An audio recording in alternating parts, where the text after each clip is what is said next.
इस वीडियो में हम जानेंगे कि अर्जुन और निवद कवच का महाभयंकर युद्ध। और उस भयंकर युद्ध में ऐसा भी क्षण आ जाता है कि अर्जुन को भी भयभीत होना पड़ जाता है, क्योंकि निवद कवच भी इंद्रजीत निवद कवच के नाम से विख्यात थे, जिन्हें देवता तक नहीं मार सकते थे। तो इस वीडियो में हम जानेंगे कि अर्जुन ने किस प्रकार निवद कवचों का वध किया। मैं हूं आपका दोस्त रतन सिंह और आप देख रहे हैं हिस्ट्री फैक्ट। अर्जुन बोले, राजन, वे दैत्य अदृश्य रहकर ही माया द्वारा युद्ध करने लगे तथा मैं भी अपने अस्त्रों की अदृश्य शक्ति के द्वारा ही उनका सामना करने लगा। मेरे गांडीव धनुष से छूटे हुए बाण विधिवत प्रयुक्त दिव्यास्त्रों से प्रेरित हो जहाँ जहाँ वे दैत्य थे वहीं जाकर उनके सिर काटने लगे। जब मैं इस प्रकार युद्ध क्षेत्र में उनका संहार करने लगा, तब वे निवद कवच दानव अपनी माया को समेटकर सहसा नगर में घुस गए। दैत्यों के भाग जाने से वहाँ सब कुछ स्पष्ट दिखाई देने लगा। तब मैंने देखा लाखों दानव वहाँ मरे पड़े थे। उनके अस्त्र शस्त्र और आभूषण भी घिसकर चूर्ण हो गए थे। दानवों के शरीरों और कवचों के 100 टुकड़े दिखाई देते थे।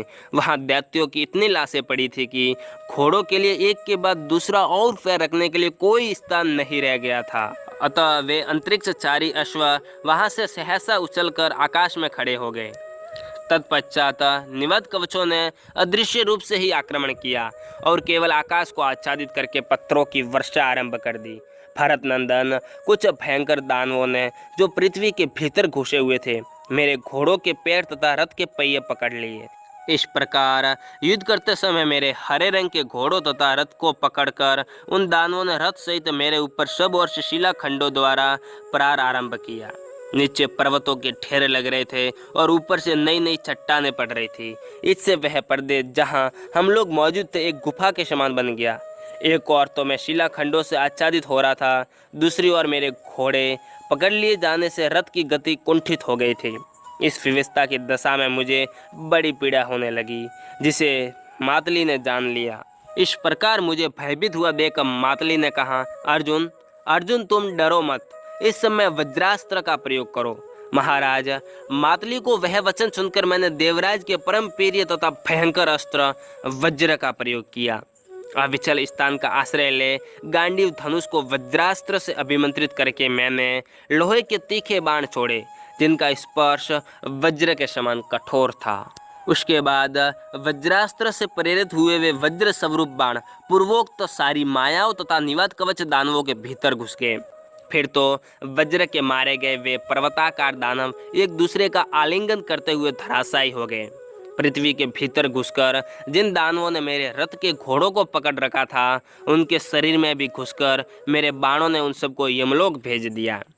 वहां मरकर गिरे हुए पर्वताकार निवद कवच इधर उधर बिखरे हुए पर्वतों के समान जान पड़ते थे। वहां का सारा प्रदेश उनकी लाशों से पट गया था। उस समय युद्ध में न तो घोड़ों को कोई हानि पहुंची, न रथ का कोई सामान टूटा, न मातली को चोट लगी और न मेरे ही शरीर में कोई आघात दिखाई दिया। यह एक अद्भुत सी बात थी। तब मातली ने हंसते हुए मुझसे कहा, अर्जुन, तुमने जो पराक्रम दिखाया है वह देवताओं में भी नहीं है। उन असुर समूहों के मारे जाने पर उनकी सारी स्त्रियां उस नगर में जोर जोर से करुण क्रंदन करने लगी, मानो शरतकाल में सारस पक्षी बोल रहे हो। तब मैं मातली के साथ रथ की गड़गड़ाहट से निवद कवचों की स्त्रियों को भयभीत करता हुआ उस दैत्य नगर में गया।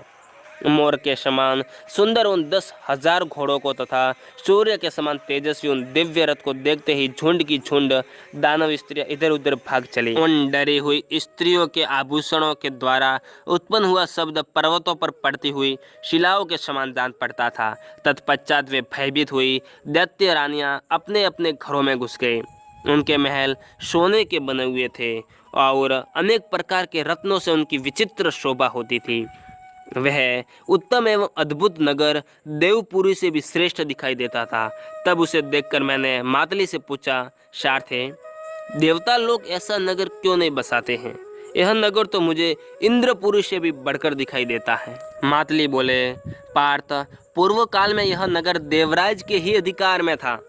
फिर निवद कवच ने आकर देवताओं को यहाँ से निकाल दिया। उन्होंने अत्यंत तीव्र तपस्या करके पितामह ब्रह्मा जी को प्रसन्न किया और उनसे अपने रहने के लिए यही नगर मांग लिया। साथ ही ये भी मांगा कि हमें युद्ध में देवताओं से भय न हो। तब इंद्र ने भगवान ब्रह्मा जी से इस प्रकार निवेदन किया, प्रभु अपने हित के लिए आप ही इन दानवों का अंत कीजिए। भरत नंदन, उनके ऐसा कहने पर भगवान ब्रह्मा जी ने कहा, शत्रु दमन देवराज, विधि का यही विधान है कि तुम्हें दूसरा शरीर धारण करके इन दानवों का अंत कर सकोगे। इन दैत्यों के वध के लिए ही इंद्र ने तुम्हें दिव्यास्त्र प्रदान किए हैं। आज जो ये दानव तुम्हारे हाथों मारे गए हैं, इन्हें देवता नहीं मार सकते थे। भारत, समय के फेर से ही तुम इनका विनाश करने के लिए यहाँ आ पहुँचे हो, और तुमने जैसा देव का विधान था उसके अनुसार इनका संहार कर डाला है। पुरुषोत्तम देवराज इंद्र ने इन दानवों के विनाश के उद्देश्य से ही तुम्हें परम उत्तम अस्त्र बल की प्राप्ति कराई है। अर्जुन कहते हैं, महाराज इस प्रकार उन दानवों का संहार करके मैं शांति स्थापित करने के पश्चात मैं मातली के साथ पुनः उस देवलोक को लौट आया। आज के वीडियो में इतना ही। अगर आपको वीडियो पसंद आया हो तो लाइक, शेयर और कमेंट कर लें, और अभी तक आपने हमारे चैनल को सब्सक्राइब नहीं किया तो सब्सक्राइब कर लें, और पास में आए बेल आइकन को भी दबा दें ताकि आने वाले वीडियो की नोटिफिकेशन आपके पास सबसे पहले पहुंच जाए।